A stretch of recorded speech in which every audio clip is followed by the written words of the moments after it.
मैं अशोक कुमार शर्मा, आचार्य श्री कृष्ण जानकी सरस्वती शिशु मंदिर, Gandhi colony, Muzaffarnagar, Vidya Bharati YouTube channel में आप सभी का स्वागत करता हूं, हार्दिक अभिनंदन करता हूं। आज हम पढ़ेंगे कक्षा षष्ठ, विषय हिंदी, उप विषय पद्य। इसमें प्रकरण रसखान के सवैया। रसखान सवैया हमने भैया बहनों पहले दोहे पढ़े होंगे, कबीरदास जी के, रहीम जी के। कबीर जी, गुरु गोविंद दोहु खड़े काके लागो पाए, बलिहारी गुरु आपने गोविंद दियो बताए। सवैया और दोहा, दोहा सवैया में कुछ मात्राएं अधिक होती हैं, ये 22 मात्राओं का होता है सवैया। इसके कवि हैं श्री रसखान जी। सवैया पढ़ने से पहले मैं उनका जीवन परिचय। रसखान जी का जन्म 1548 ईस्वी में उत्तर प्रदेश के हरदोई जिले में पियानी में हुआ था। इनका रसखान का मूल नाम सैयद इब्राहिम था। इनके पिता का नाम गंगने खां था, जो अपने समय के प्रसिद्ध कवि हुए। उन्हें खान की उपाधि प्राप्त थी। इनकी माता जी का नाम मिश्री देवी था, जो एक समाज सेविका थी। कृष्ण भक्ति को अपना जीवन मान चुके रसखान ने स्वामी विट्ठलनाथ जी से शिक्षा ग्रहण की थी, अर्थात इनके गुरु का नाम गोस्वामी विट्ठलनाथ जी था, और ये जाकर ब्रज भूमि में बस गए। सन 1628 ईस्वी में ब्रज भूमि में इनकी मृत्यु हुई। मथुरा जिले में एक स्थान है महावन, जहाँ पर इनकी समाधि बनाई गई। इनकी प्रसिद्ध रचनाएं सुजान रसखान एवं प्रेम वाटिका है।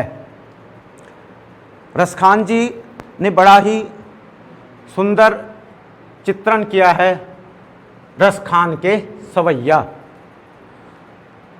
मानुष हो तो वही रस खानी, बसो ब्रज गोकुल गांव के गवारन। जो पशु हो तो कहाँ बसु मेरो, चरो नित नंद की धेनु मझारन। वाहन हो तो वही गिरी को, जो धरियो कर छत्र पुरंदर कारण। जो खग हो तो बसेरो करो, जो खग हो तो बसेरो करो, मिली कालिंदी कुल कदम्ब की डारन।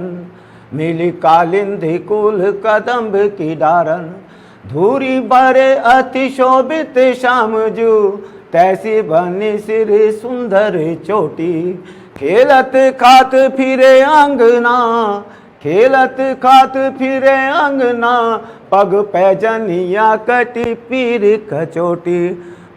पग पैजनिया पग कटी पीर कचोटी। वाछवी को रस खान बिलोकत, वाछवी को रस खान बिलोकत। वारत काम कला निज कोटि। काग के भाग कहा कहिए, काग के भाग कहा कहिए, हरि हाथ से ले गयो माखन रोटी। हरि हाथ से ले गयो माखन रोटी। रसखान जी ने इन पंक्तियों में, इस पद्य में, इस कवि बड़ा ही सुंदर और मनोरम वर्णन किया है। थोड़ा सा इसका शब्दों की ओर, शब्दार्थ की ध्यान देंगे। उससे पहले आपको मेरे साथ एक बार मैं बोलूँगा, भैया बहन आप सब बोलेंगे, सहस्वर वाचन करेंगे। इसमें एक बार पंक्ति को मैं बोलूँगा, फिर आप बोलेंगे, जिससे हमको थोड़ा सा ये याद हो जाएगा।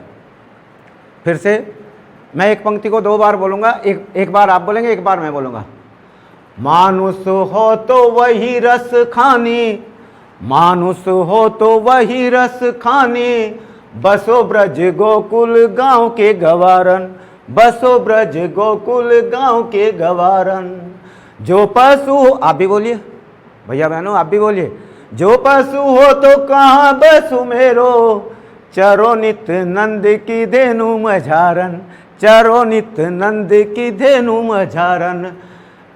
पाहन हो तो वही गिरी को, पाहन हो तो वही गिरी को, शाबाश। पाहन हो तो वही गिरी को, जो धरियो छत्र पुरेंद्र कारण, जो धरियो छत्र पुरेंद्र कारण।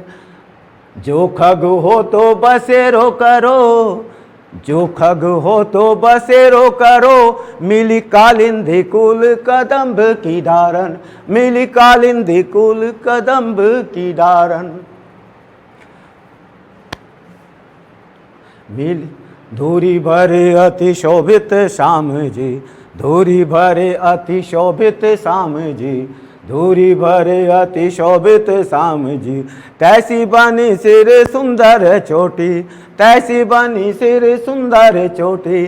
खेलत खात फिरे अंगना, खेलत खात फिरे अंगना, खेलत खात फिरे अंगना, खेलत खात फिरे अंगना। पग पैजनिया कटी पीर खचोटी, पग पैजनिया पग पीर खचोटी। वाछवी को रस खान बिलोकत, वाछवी को रस खान बिलोकत, वाछवी को रस खान बिलोकत।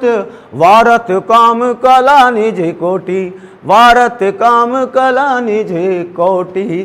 काग के भाग कहा कहिए, काग के भाग कहा कहिए, हरि हाथ से ले गयो माखन रोटी, हरि हाथ से ले गयो माखन रोटी। कैसा लगा? अच्छा लगा ना? आप भी इसको लय से एक दो बार घर पे अपना हंस घूमते फिरते खाते पीते, जैसे हरी माखन रोटी खाते हुए घूम रहे हैं, आप भी खाते पीते इसको दोहराते रहिए और याद करना। इसका काठिन्य शब्दों का अर्थ मानुष, और इसी के साथ साथ मैं आपको इसके भावार्थ से, इसके अर्थ से, शब्दों का अर्थ करते करते भावार्थ की, उससे पहले मैं आपको इसका छोटा सा पद्यांश, चूँकि आप इससे पूर्व 5th क्लास में थे, ये 6th क्लास का है, इसमें आपको दो चीज़ भावार्थ से पहले जोड़नी पड़ेगी। नंबर 1 संदर्भ,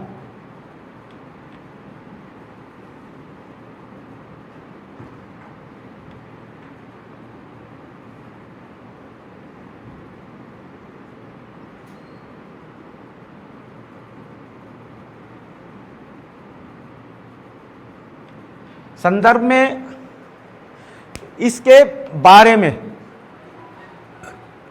प्रस्तुत पद्यांश हमारी पाठ्य पुस्तक उदिता पाठ 10 रसखान के सिवैया नामक पाठ से लिया गया है।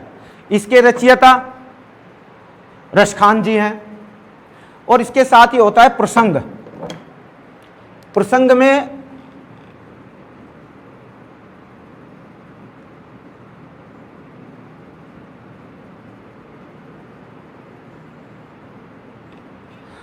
प्रसंग में ये होता है कि भाई ये किससे संबंध, इसमें विषय क्या है।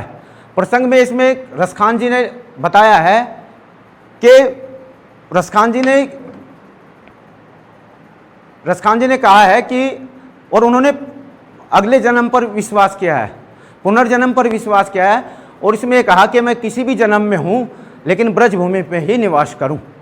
रसखान जी का ऐसा है इस पद में। उससे पहले मैं कुछ शब्दों के शब्दार्थ। मानुष सादा सा अर्थ है मनुष्य, आदमी, नर। रसखान खुद रसखान जी ने अपने उसमें लिखा है, या जो व्यक्ति बोल रहा है अपने बारे में कि मैं यदि हूँ बसो, बसो मैंने निवास करना। ब्रज स्थान का नाम है, ब्रजभूमि, गोकुल, गांव, गांव के गवारन, गांव के गवारन यानी गांव के रहने वाले, गांव के लोग, गवाले। जो पशु, पशु मैंने मनुष्य, पशु मैंने पशु मैंने जानवर, पशु मैंने जानवर, हो तो कहाँ बसी करो। चरो नित नंद, नंद मैंने नंद, बाबा जी हैं। धेनु गाय, मझारन मैंने मध्य में, चरो मैंने चरना। इतनी पंक्तियों का अर्थ करेंगे। मानुष हो तो वही रसखानी। रसखान जी कहते हैं यदि मेरा अगले जन्म में मनुष्य का जन्म हो, यदि मेरा अगले जन्म में मनुष्य का जन्म हो, बसो ब्रज गोकुल गांव के गवारण, तो मैं ब्रज में गोकुल के गांव के में ही निवास करूं, ग्वालों के बीच में ही निवास करूं। अर्थात मेरा मनुष्य रूप में जन्म हो तो मेरी इच्छा है कि मैं ब्रज में गोकुल के ग्वालों के बीच में ही निवास करूं। जो पशु हो तो कहा बसु मेरो, पशु मैंने जानवर, कहा बसु मेरो, यदि मेरा अगले जन्म में जानवर बनूं, पशु बनूं। चरो नित नंद की धेनु मझारन, चरो चरना, नित मैंने प्रतिदिन, हमेशा, नित नंद की, नंद मैंने नंद बाबा की, धेनु गाय, मझारन। मैं अगर पशु योनि में प्राप्त करूं तो हे प्रभु मेरी इच्छा है, मेरी कामना है कि मुझे नंद की गायों के बीच में ही चरने का अवसर प्राप्त हो। अगली पंक्ति में कवि कहते हैं पाहन हो तो वही गिरी को, पाहन मैंने पत्थर, गिरी मैंने पर्वत, वही गिरी को जो धरियो छत्र पुरेंदर कारण। पाहन मैंने पत्थर, गिरी मैंने पर्वत। यदि मुझे अगले जन्म में जड़ बनना पड़े, पत्थर भी बनना पड़े, तो मेरी इच्छा है कि मैं एक ऐसे पहाड़ का, ऐसे पर्वत का पत्थर बनूं जो आपने गोकुल वासियों के भलाई के लिए 7 दिन तक वर्षा होने के कारण गोवर्धन पर्वत को अपनी छोटी उंगली पर उठा लिया था। हे प्रभु अगले जन्म में यदि मुझे पत्थर बनना पड़े, यदि आप मुझे पत्थर बनाएं तो कृपा करके मेरी इच्छा है उस पर्वत, उस पहाड़, उस गोवर्धन पर्वत का पत्थर मुझे बनाए जो श्री कृष्ण जी ने गोकुल वासियों को छाते के समान वर्षा के समय उठा लिया था। मेरा आपसे यही इच्छा है, यही कामना है। जो खग हो तो कहा बसु मेरो, जो खग हो तो कहाँ बसेरो करो। हे प्रभु, हे कृष्ण जी महाराज, यदि मैं खग बनूं, यदि मैं पक्षी बनूं, खग मैंने पक्षी, बसेरो करो, निवास करूं। मील ही कालिंदी, कालिंदी यमुना, कूल कदम्ब की डारन। जो खग, यदि मेरा पक्षी में अगला जन्म पक्षी का बने तो मैं निवास करूं कालिंदी कूल कदम्ब की डारन। कालिंदी मैंने यमुना नदी के किनारे कदम्ब की शाखाओं पर ही निवास करूं। ये इसका भावार्थ हुआ, प्रसंग बता दिया, संदर्भ बता दिया। धूरी भरे, ये इसका दूसरा 4 पंक्तियां हैं। धूरी भरे अति शोभित श्याम जी, तैसी बनी सिर सुंदर चोटी। धूरी भरे अति शोभित श्याम जी, तैसी बने सिर सुंदर चोटी। खेलत खात फिरे अंगना, पग पैजनिया कटी पीर खचोटी। धूरी भरे, धूरी माने धूल, मिट्टी से सने हुए श्री कृष्ण जी शोभित श्याम जी बड़े शोभायमान लग रहे हैं। इसमें कवि ने, इसका संदर्भ ज्यों का त्यों रहेगा, लेकिन प्रसंग में थोड़ा सा अंतर है। उसमें कवि अपनी इच्छा प्रकट कर रहे थे, यदि मेरा अगला जन्म हो तो मैं क्या बनूं, मैं अगर ये बनूं तो ये हो जाऊं, ये कवि की इच्छा थी। इसमें कवि श्री कृष्ण जी के बचपन का, उनकी छवि का, बाल छवि का और उनकी सामान्य बचपन में जैसे बच्चे की कलाई रहती है उनका वर्णन किया है प्रसंग में। और धूरी भरे अति शोभित श्याम जी, जो कृष्ण जी हैं, जो श्याम जी है, जिनका श्याम वर्ण है, जो काले वर्ण वाले हैं, वो धूल से सने हुए हैं और फिर भी इतने शोभायमान लग रहे हैं, इतने शोभायमान लग रहे हैं। तैसी बनी सिर सुंदर चोटी, और उनके सिर पर जो चोटी बनी है वह भी अति शोभायमान लग रही है। खेलत खात फिरे अंगना, और जो कृष्ण जी हैं, जो श्याम जी हैं, वो अंगना में खेल रहे हैं और हाथ में उनके माखन रोटी है। खेलते खाते कभी खेल लेते हैं, कभी खा लेते हैं। एक हाथ में माखन रोटी है और घूम रहे हैं। खेलत खाते फिरे अंगना पग पैजनिया, और उनके पग में, उनके पैर में पैजनिया, पायल बज रही है। पैजनिया कटी कटी पीर खचोटी, कटी भाग पर उनकी पीले रंग की छोटी सी धोती बंधी हुई है। खेलत खात फिरे अंगना, खेलत खात फिरे अंगना, श्याम जी खेलते और खाते हुए घूम रहे हैं, मस्त हैं।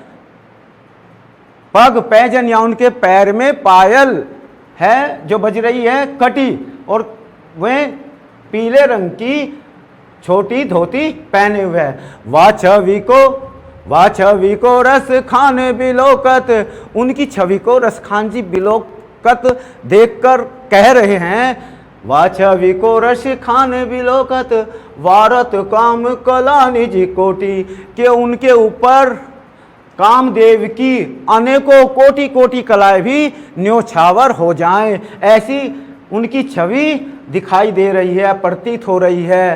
काग के भाग कहा कहियो, और अंतिम पंक्ति में रसखान जी कहते हैं कि उस काग, उस कौवे के, उस कौवे के कितने अच्छे भाग हैं, उनकी क्या चर्चा करूं, उनकी क्या बात बताऊं। काग के भाग, उसके भाग्य की भगवान ने, रसखान ने क्या स्थिति बताई है।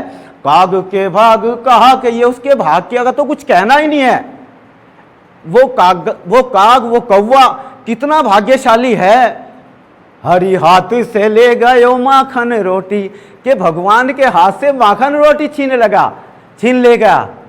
जो जिनकी कृपा, उस पर कितनी कृपा रही होगी कि भगवान की झूठी माखन रोटी, वो कौवा कितना धन्य रहा होगा। वास्तव में वह बहुत ही धन्य रहा होगा। उस कौवे के भाग कितने अच्छे रहे कि वो भगवान के झूठा प्रसाद, भगवान का झूठा भोजन उनके हाथ से छीन के खा रहा है। काग के भाग कहा कहिए, हरि हाथ से ले गयो माखन रोटी, हरि हाथ से ले गयो माखन रोटी। इसमें कवि ने बड़ा ही सुंदर वर्णन किया है, काव्य सौंदर्य। रसखान कवि ने कृष्ण के प्रति असीम भक्ति का वर्णन किया है। भाषा ब्रज भाषा है, रस शांत व भक्ति है, छंद सवैय है, अलंकार अनुप्रास है। इसमें आप कुछ प्रश्न, मानुष हो तो वही रसखान, यदि मैं मनुष्य बनूं तो कहाँ का बनूं, ब्रज गोकुल का बनूं। यदि मेरा पशु में जीवन हो तो मैं कहाँ का बनना चाहूँ। इस तरह से कालिंदी कुल जो खग हो तो बसेरो करो, मैं पक्षी बनूं तो कदम की डार का बनूं। कुछ प्रश्न बनाए जा सकते हैं छोटे छोटे। और मैं आपसे कहूँगा भैया बहनों कि आप अपने परिवार से, किसी से भी, दादा बाबी जी से कथा सुने कि ये जो उन्होंने, कृष्ण भगवान ने पर्वत को उठाया था, क्यों उठाया था, कब उठाया था, कैसे उठाया था। श्री कृष्ण भगवान का जन्म द्वापर में हुआ था।